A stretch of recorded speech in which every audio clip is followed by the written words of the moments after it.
இங்கே ஒரு ஃபேமிலி சாப்பிட்றத காமிக்காங்க. இன்னொரு பொண்ணு அந்த சாப்பாடை எடுக்க வரா. அதை ஒரு பொண்ணு பார்க்கா. அதை பார்த்ததும் நேராக அந்த பொண்ணுக்கிட்ட போய் யார் என்னன்னு கேட்கவும், இந்த மாதிரி என் தம்பிக்கு சாப்பாடு வேணும், அதனால தான் எடுக்க வந்தேன்னு சொன்னோம்.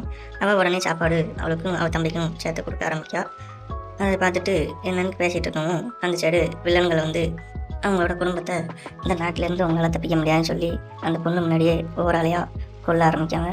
கொடூரமாக கொன்று போட்டதுக்கப்புறம் அந்த பொண்ணுக்கிட்ட போய்ட்டு, நீ இந்த நாட்டை விட்டு தப்பிக்க முடியாது, என்கிட்ட இருந்தும் தப்பிக்க முடியாதுன்னு சொல்லவும், அவளும் அப்போ என்னை கொன்றுங்க அப்படின்னு சொல்லுதா.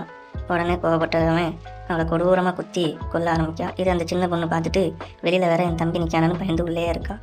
அதை பார்த்ததும் அவன் எல்லாத்தையும் கொண்டுட்டு கிளம்பவும் அவன் தம்பி நிற்கிறத பார்த்துட்டு அவனை தூக்கிட்டு குதிரையில் போக ஆரம்பிக்கும். இதை பார்த்து அந்த பொண்ணு அவன் பின்னாடியே துரத்தி வர ஆரம்பிக்கும்.